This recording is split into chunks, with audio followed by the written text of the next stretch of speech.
Hello and welcome, ladies and gentlemen, to the second semi-final of the Steelseries Malaysia Cup, where Team Malaysia themselves will be going up against Tapai stack. I have to say, I haven't seen Tapai stack before, but then again, in the first semi-finals it was G-Guard against Genesis, where Genesis, it was Yamate's new team and they did win 2-1, so they are waiting already in the grand finals for whoever is going to win this. But it is a best of 3 and single elimination as well, so whoever loses will be completely out, whereas the other one will go to the finals. But we are HeflaTV, your English coverage for this cup. I am Coucher and I am joined by Mr. Blackadderman. How are you doing? Not too bad, my friend. Not too bad. And, well, we seem to have the makings of a good game here. Team Malaysia and versus Tapai. And I've got to say, I've been enjoying Team Malaysia's performances lately. I have to say I haven't seen too much of them ever since they lost Mushi as was extinct. And, well, the first, a lot of people were thinking like, is it gonna affect their performances? And I kind of like think that them not winning MPGL, for example, is just one sign of maybe their weakness, at least compared to their previous lineup. I mean, they should still be the favorites here, like 100%, but they're definitely not as strong as they used to be. I can agree to that. It's the style of Dota they play I find very enjoyable. They are aggressive. They play the entertaining game. We don't get long, drawn-out farm fests the majority of the time. We get good fights frequently, which, I don't know about you, that's the thing I like about Dota. When we see those big fights, and it's not, oh, there's a Spectre farming for 60 minutes doing nothing. I have a funny feeling you're jinxing us, man. Well, I Hopefully hope not. not, because I'm definitely a supporter of the more aggressive style of Dota. And Team Malaysia, like you said, they are, or at least they used to play it really well. Just really controlled aggression, that's really the name of the game for them. And they do start with a Vengeful Spirit, a fairly aggressive support hero. And that's the second one. I guess Death Prophet might be one to get picked up, but funny enough, Death Prophet isn't that popular at the moment at all. And I think it's about damn time we saw a shift away from her. We've seen too much Death Prophet in the last few months, and it's sort of a telltale sign. We see no more Death Prophet, and we see far more Zeus. I'm happy with that exchange. Oh, so am I, man. Zeus is always entertaining to watch, just... Sometimes, of course, you don't even see a kill just because it happens in a flash. Just lightning bolt, thunder god Wrath, and one support erased from the earth, more or less. Mm. But Team Malaysia, they are taking quite their time with the second pick here. What do you think is going to come out for them? Well, There's there's... for the trees. I feel I may be right with that jinx. Oh, God. I You get... mean, it can be the aggressive type of Nature Prophet that TPs to like literally every single skirmish that there is on the map. Well, I expect it to be Ohio handling that Prophet, so there is a good likelihood that it'll be a fighter Prophet. It does work well, especially when you've got the aura and the stun power of that Vengeful Spirit in the early game. Can make a lot of work, and certainly against an Ancient Apparition, not exactly a tanky hero. The Viper could cause problems, yes, but I'm expecting bigger cores to come up with first. I mean, when you go up against a Viper, who really does come to mind? Razor, banned out in this one. To an extent, you could see a OD. He does a lot of pure damage up against the Viper. The Astral Orb is pretty good for tearing through the corrosive skin, for example. Other things we could see that would work against this Viper, anything really with high pure damage. I mean, we've even seen Invoker versus Viper, and that does work to an extent, but it's risky. It all depends on what they want to go with the synergy with these first two picks, though. I mean, I'm expecting, considering this is Team Malaysia, offlane Nature's Prophet and then a support roaming Vengeful Spirit. Maybe an Earthshaker to go with it, but it'll be an Aura stack, so we're getting the Drow. Oh man, it's pretty scary how much push they have all of a sudden. I mean, Drow, maybe not the like Rat Dota style or not usually. You can go for Mask of Madness and Blink as well as some players prefer, but just Nature's Prophet is already there. That's a lot of pushing in itself. But now the Drow, especially if they pick up the Visage as the fourth one, and the Vengeance Aura, it's gonna be so hard to go up against. But Tapai now, Yeah. Earthshaker definitely a good hero to have against pushing. But man, Team Malaysia now with the heroes definitely feel like they want to be aggressive. I don't know about you, but this does look very reminiscent to a certain Summit draft yesterday, which was being cast by Team So Smart, if that rings any bells. I don't know how much coverage of the Summit you've been able to watch. Not too much at all, so I have no idea. The blue team, basically, minus Prophet, is what we're seeing. I mean, Visage, Drow, Vengeful, all work very well together. The Aura stack is very nice, and towers are just going to melt to the Visage Familiars alone. I mean, I do have to say that I've seen quite a handful of throw and Visage combinations, like in every scene as well as in every tier of Dota almost. Just the highest level, just tier 2 Dota and whatnot. Just somehow such a popular combination all of a sudden, and it is really hard to just do anything against those just because you can be split pushing with familiars, and even though the familiars might get farmed up and still some nice gold for the enemy, you don't really just endanger any of your heroes, but the push still happens. I wouldn't say it's all of a sudden a popular combination either. The combination of Drow Visage has been around for a good few months before the International, since I believe it was Cloud9.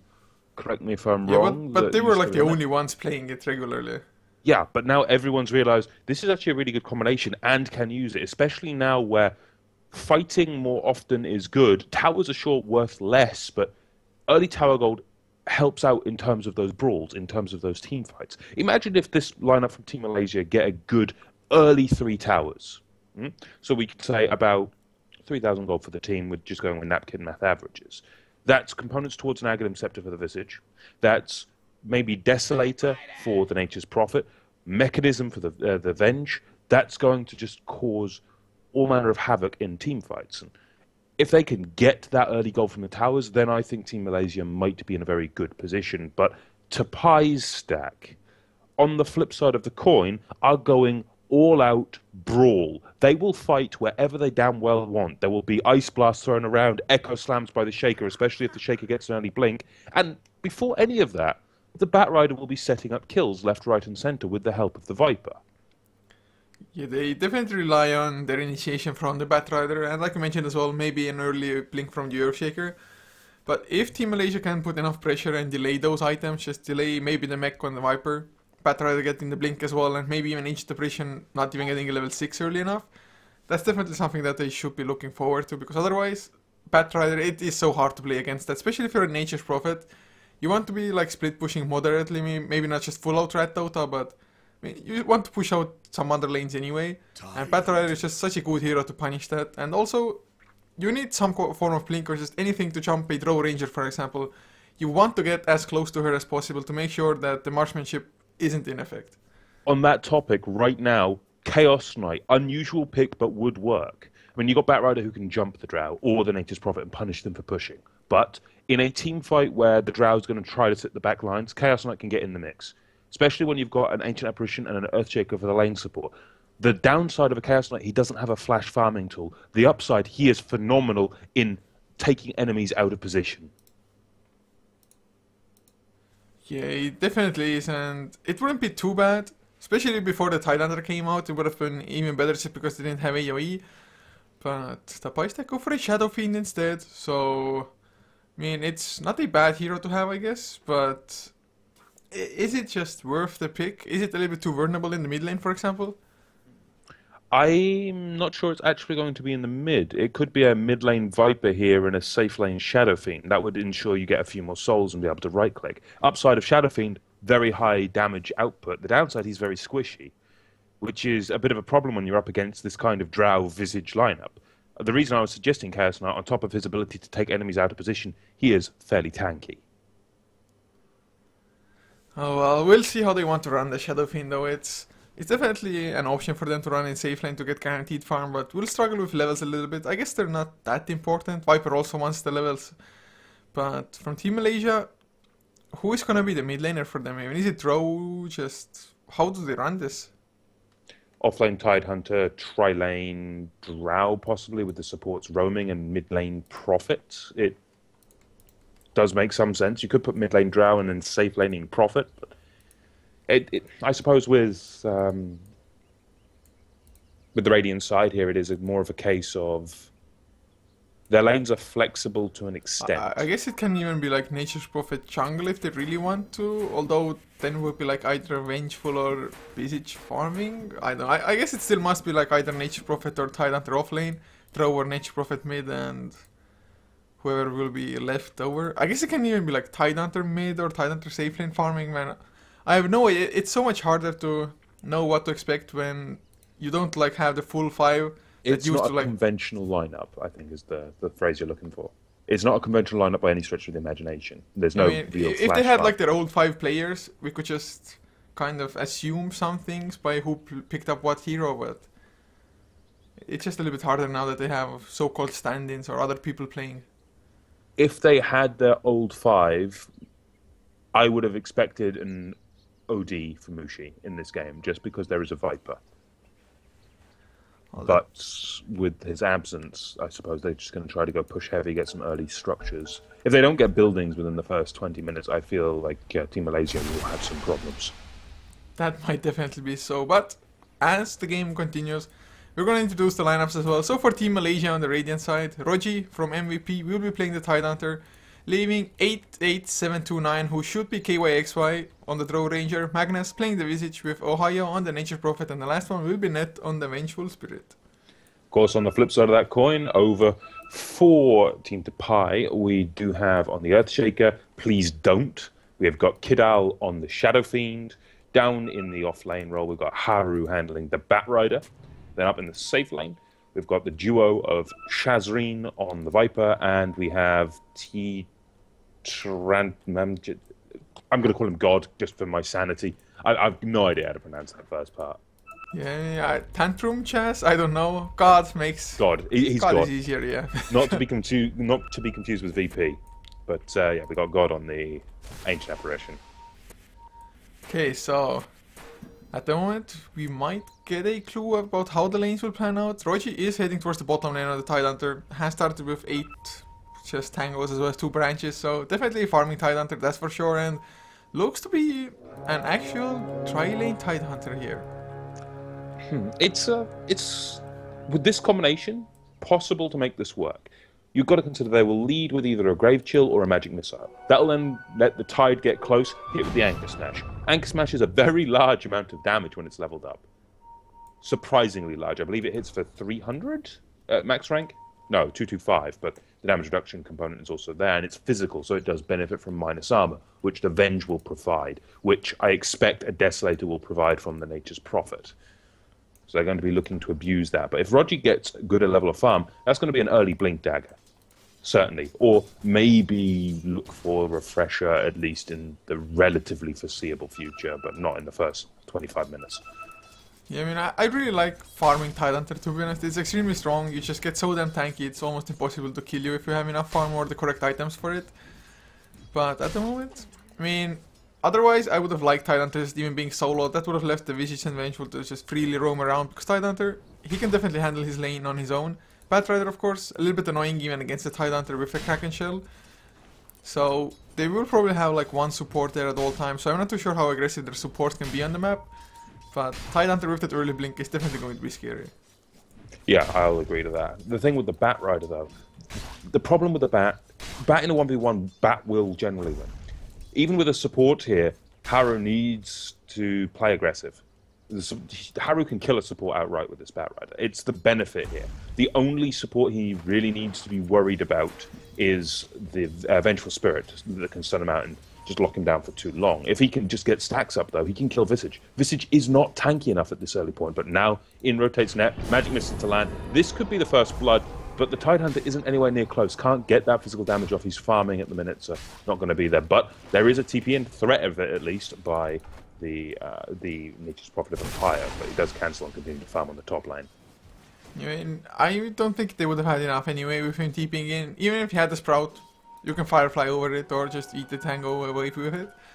But now, mid lane Ohio, never mind, gonna get a double damage. No Fissure shenanigans to block him or something. But they made a small mistake there as well, going for the Batrider. They used the Grave Chill at the same time as the Magic Missile. So a lot of the Grave Chill duration just overlapped with the stun. You want to stagger your stuns and control effects as much as possible, give you that highest uptime possible to kill the target. It happens, though, to even the best of them. Ohio going to do some shenanigans farming from the low grounds, looking to get what he can. Might be a bit of a threat here on Haru. They're diving deep with it. He's going to pop his Firefly. Net's rotating in. Does he have enough for the Magic Missile? He has the mana, but doesn't have the range, so he'll just throw his Wave of Terror and back out from that one. Everyone does take a good amount of damage from that Firefly, though. Then they need to respect the Batrider's Firefly. The Batrider is one of those heroes that has that capability to just turn a fight on a dime. Yeah, and thanks to the Firefly as well, does survive, and he's doing fairly well for himself. I mean, 3 minutes in, almost level 4 already. Ohio, on the other hand, I guess level 3.5 as well, so not doing that bad either. So both supports just not having perfect just creep control there, or not pulling through properly or something like that. Mid lane though, it is 9 and 2 on Kidal's Shadowfin compared to a 16 and 10 Drow Ranger. I guess Shadowfin probably got off to a slightly slower start, but now that he has enough souls, should be rather easy for him to last it. Yeah, if Drow can maintain some semblance of farm of this wave, though, it'll be equal across the board. I mean, the Shadow Fiend has some flash farming capability, but only really if the camps are stacked for him in the jungle. And do we actually see any stacking going on in the jungle at the minute? No, we don't. And it's something I would generally expect when there's a Shadow Fiend very present in the game. And right now, Please Don't's trying to be a little bit cute here, trying to go to the high ground and ward, but locked out by net. None of the shenanigans being allowed here. Yeah, he was smoked up as well, wanted to come in mid lane. There's the magic missile from net, but cannot stop the regeneration from being picked up from Kidal. That's definitely going to help out, just spam your Shadow Rages, try to harass the Drow a little bit as well. Because that's the biggest weakness of the Drow mid lane usually. You don't go for a bottle because there's literally no need for you to go for one more or less unless you want to spam out Gush or something. Or Gust rather. So you are rather light on just regeneration, but they want to go on Kidal now. If they get the magic missile, maybe. They need some high ground vision. They do get the Gust as well with the slow. A few more frost arrows and this might be the first spot. The regeneration helps out a little bit, but the frost arrows keep on coming. But can they even get the kill? One more right click and Drow picks it up. The perfect hero to get it. That's going to be a very big thing in this mid lane matchup. Losing the souls on that Shadow Fiend is going to put him back at least 60 seconds after he resurrects. It's going to cause him many a problem. And the interesting build here, I'm liking this high points and frost arrows. He's going to have unparalleled ability to chase. This is a killing kind of drow instead of the pushing style with the higher points in the aura, more points in the gust. It's a difference that between some of the teams we've seen lately. Yeah, it's just when you max it out 60% slow, it's, to be honest, ridiculous. You're reduced to a crawl pretty much once you get affected by it. Especially now that the Drow has marksmanship as well. Attack speed is suddenly pretty much doubled for her. Not only that, precision aura giving 17 damage to all the ranged heroes on the map as well, which is 3 of the heroes apart from the Drow Ranger herself. So they're just all gonna benefit so much from the Drow, even with that 1 point in the precision aura. It's the nicer thing about the draft. The only one that doesn't benefit is the Tidehunter, and the Tidehunter is still getting enough to be relevant in this game. He already has Arcane Boots. He's going to be farming up a Blink Dagger as his next goal, most likely, and then it's going to be up to Roddy just to blink in and drop the Ravage. That's going to set everything up for Team Malaysia. And I'm wondering how Tapai can sort this problem out, because if that Blink Dagger comes up before 11 minutes, that's pretty damn big, and Tapai need to have an answer to this, and right now I'm just not seeing one. I suppose Haru is going to be the closest thing to an answer, 1,000 away from a Blink Dagger for him. The thing is though, you cannot really go on the Tidehunter with the lasso. I mean, I guess you can, but if you drag him into your team and suddenly Kraken Shield pops, he's just gonna ravage all of you. So that's a little bit of a downside. But Ancient Apparition is getting also decent levels, level 4, so once they get the Blink Dagger on Haru, and they have the Ice Blast as well, getting kills at least on the squishier hero should be rather easy. And in all fairness, most of them are squishy, but Haru, he gets slowed down, Anchor Smash as well. Soul Assumption will snatch the kill. Ohio's assistance not really even needed there. Wrath of Nature already bounced before he even TP'd in. But that's a kill, and maybe even a tier 1 of the Treants being there. I think this could quite possibly be a tier 1, and this is what we're looking for from Team Malaysia. They need these early towers. As I said in the draft, their style comes down to get a pick, get towers. They just care about the early tower gold for now. And it is going to set them up all manner of ways good. But where is the response going to be? It's going to be mid lane. In comes the TPs. Haru coming in, looking to try to get the Drow. They lose the Shadow Fiend, but with Cold Feet, there's not going to be enough to latch. Haru needs to get closer on this one and doesn't have a Blink Dagger. They need some form of stun or control. If this Drow gets away, that's going to be huge. Now in rotates the Tide. With that TP, does have Ravage available, so it's going to deter any form of aggression now from Tapai. And just unfortunate turn of events there for Tapai there. Yeah, most certainly so, and like we already, or you mostly just took a look at it as well, there haven't been any stacking going on, or hasn't been. Also, Ohio, he TP'd in at one point to place the sentry to make sure the big stab doesn't even get, or big camp doesn't get stacked. So, Team Malaysia, they have taken precautions as well to make sure Sheriffin doesn't get the flash farm to just catch up.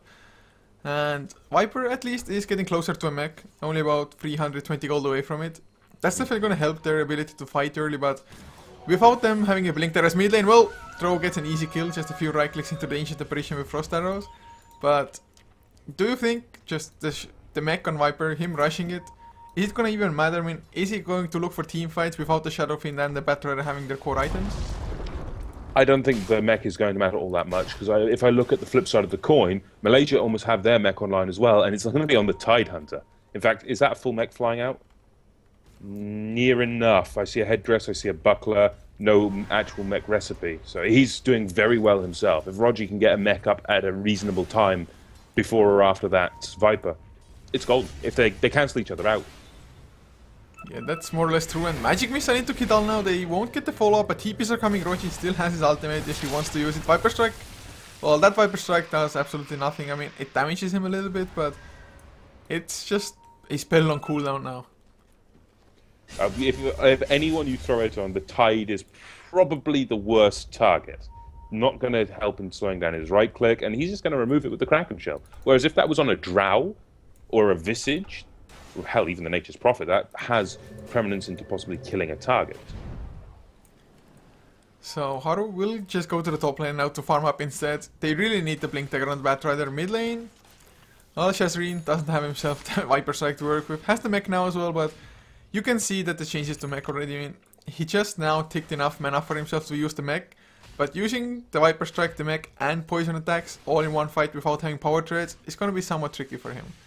It will be, and once he fixes his mana pool problem, I don't think it's going to matter all that much. But it's still going to take him a little bit of time to either get his treads or a point booster. A point booster would equally fix the issue. The interesting thing here is, though, it's 9 minutes 30 when that mech was completed. I'm now looking at Rogi. He's already got the components for his buckler, and he's only 450 gold away from finishing his own mech. That's nothing. A minute and a half difference in the mech timings, and once again, I'd say Team Malaysia have a bit of an advantage right now once their mech's finished. Yeah, it's just really the draw as well being extremely farmed. Has the Mask of Madness. Mask of Madness, of course, might backfire completely if you get lassoed, for example. But just able to output so much damage at this point. And now we're looking for the hunting and the killing, and Haru, well, caught with his pants down, not a chance for that one. Even though the haste from Kidal's not escaping this, that's 2 easy kills on 1 rotation through the jungle. Hell, it could possibly be 3. Are they going to go for this behind the tier 1? Seems so. They're cutting in. There is no escape. The Earthshaker drops the Fisher, but where's the Ravage? Is it even going to be necessary? Ravage to fly. Connects on everyone. There's no escape here. Soul Switch is going to drop. Down goes the Viper. Earthshaker lost his life to boot, and that's a full 5-man wipe in favor of Team Malaysia. I mean, I'd like to say that this wasn't what we expected from Team Malaysia against Tapai, but I guess since I myself haven't seen Tapai before, and definitely everybody in Southeast Asia, or mostly in the world even, know of Team Malaysia and their abilities, it can't say it's overly surprising or something, but just really well done. First getting a few pickoffs and then going for a proper fight to follow as well, just knowing that the enemy doesn't have the numbers to go for it. Now they might even get the tier 2, and they are just getting so much map control out of this. They got the 3 early towers that I was on about in the draft before the 11-minute mark. That's a huge, huge thing gold-wise. They had that full 5-man wipe. They are 9 kills up to 0. And hell, they're even going to get a free tier 2 before the 12-minute mark. Their gold lead is astronomical. It's 10,000 in 12 minutes. Experience-wise, 7,500 in 12 minutes. I guess there's like one positive for Tapai, that the further Malaysia are ahead, the bigger the comeback can be or something, I don't know, but it's going to be hard for them for sure. Although, if they just get the Blink Dagger on Batrider now, which they will get with this creep wave, they might just start getting pickoffs, and even if they kill off one hero, it just might be enough to slow down the pushing of Team Malaysia, although even with one hero down, they still have quite a strong push. But it might just slow them down enough for Tapai to just try to turtle things out, get their own core items going, maybe a BKB and Shadow Fiend, for example. And of course, they need that Frost Blast as well from the Ancient Apparition. Yeah, still not having level 6 on AA is causing problems, but the Blink Dagger on the Batrider is only going to be effective if he can find the pickoffs on targets that are alone or as 2 maximum. Whereas if the Drow is standing right next to the Tide, you try to lasso the Drow, you get ravaged. You try to lasso the Tide, you get ravaged. It's a lose-lose situation if Team Malaysia played in a group-up game, and it seems that's going to be the order of business, especially considering Roshan, the big man, is the target, and just look how quick he falls! That's not even funny! That isn't funny. Of course, he had the double damage on draw, but they're gonna get lasso now. They don't have a Ravage for another couple of seconds. Aegis immediately pop. They pop the mech as well on TS's side, but they're on the run now. I guess they got the Aegis down, and being able to escape is nice for them. Just the Ravage, it was on cooldown for another 8 seconds. Otherwise, things could have or maybe would have turned around completely, but the draw is not unkillable. He died so fast there. Yeah, but consider what they invested. They used Lasso, they used Requiem of Souls, Viper Strike. They don't have any of the ultimates on their supports yet, but those 3 spells to kill 1 Drow. And that was without the Ravage being available. For an Aegis, I would say getting those 3 ultimates used is worth it. I mean, definitely since now they can just go for another tier 2, and if they manage to bring down 5 of the 6 outer towers in 14 minutes, well, maybe like a couple seconds extra, but it's just so damn great for Team Malaysia. So much global gold, and of course freeing up the next Roshan as well, just because they won't have any outer towers left to TP to, so their access and reaction to Rosh is going to be severely slowed down. Yeah, map control, just taking Roshan control, all manner of good things coming out of Team Malaysia, and this is quite the dominating performance here. Oh, but still, they have the Blink Lasso now to work with. Ancient Apparition will have the Ice Blast in a couple of creeps time, will have it now. So maybe they can start setting some things up. But of course, Visage, not an easy target anymore, has the point booster, 2 points into Gravekeeper's Glow, blink forward, but no less so from Haru. It was still a cooldown, or maybe didn't use it immediately. There's the Magic Missile, Ice Blast, completely whiffs. Roji, haste in, pops the Ravage, will catch 2. It's enough to kill those 2 as well. Or is it Kidal still alive? Trying to go for the turnaround, not gonna happen. Now Shazreen, he's gonna get sprouted up. Soulless Option God, he's so squishy somehow. The mech alone is just not enough. You need power treads, you need a point booster. Just another 4 heroes down. Just too easy for them just to come in and get all of those kills. You've got to consider the lineup for Team Malaysia. They've also got that mech behind them. You've got a Tide there with a Ravage who's repeatedly getting 3 to 4 hero Ravages. It's incredibly hard here for Tapai to get anything, be it a single kill in a team fight. Sure, they've got the Ice Blast now, but Ice Blast does nothing, and the Earthshaker is level 4. He's level 4 at 15 minutes. That is beyond bad. That's very much true. I mean, of course, Earthshaker, sometimes you're not the hero that gets too much XP, especially if you're getting 0 kills, but they get the jump on Ohio, never mind swapped back, so yeah, they have that going for them. Yeah, very quick reactions from Net there, more than enough to keep his teammate alive, and now the siege just continues. The tier 3's down. This is going to be only a small matter of time until racks are finished. And recall those Visage Familiars, got a new set, more stuns available. Roji going to frontline this. Silence goes out into Shazreen. We're looking for a brawl. It seems we might be. They're going to need to target Haru, though. Haru can do so much in this fight, even without the lasso to an extent. Just slowing down these heroes might be enough. Definitely, if you get enough Taking Napalm stacks, just the turn rate decrease is already pretty huge for them. But they're not going to go for it. They don't have what it takes to fight at this point. And they're falling further and further behind. Just because Team Malaysia, they're not giving them any time to farm. They're just going S5, at least every single time they have Ravage, and they're forcing the issue, and exactly how they should play this. And it's as I say, if Team Malaysia stay grouped up, who does the Bat Rider go on? There is no safe target. And even if there was, you leave the Venge, and she's just going to swap the target and save his life. Yeah, it's like, you kind of have to go for the Venge, just because otherwise you're not going to get the proper lasso anyway, but if you go for the Venge, even if she dies, like, what does it really matter in the grand scheme of things? And now we've got that Blink Dagger up for Tide. This is later than I would expect, but he did go for the Mechanism and Arcane Boots beforehand, so considering those 2 items, this is reasonably good timing. Yeah, it's definitely not bad at the moment. If he continues like this, gonna have the refresher, or definitely between or before 30 minutes in. And are we even gonna get to see that point in this game? I don't think so. If the throne isn't down by 25 minutes, I will be very surprised. I mean, I guess it's really too much to expect maybe with the way this game has been going. I mean, looking at the graphs, it's almost a 20k net worth lead already. 12k in XP as well. It's just, if you look at the Tapai's items, they have the mech. They've had it for, I don't even know exactly for how long, but at least for 7 minutes on the Viper, I'd like to say. There hasn't been a single follow-up item at all. They just keep on dying and not being able to farm up. What Team Malaysia did is effectively cut the head off the snake, stopped that Viper in his tracks, and this tower will fall. It's an inevitability right now. The familiars come in, the damage from the Drow is there with the Mask of Madness.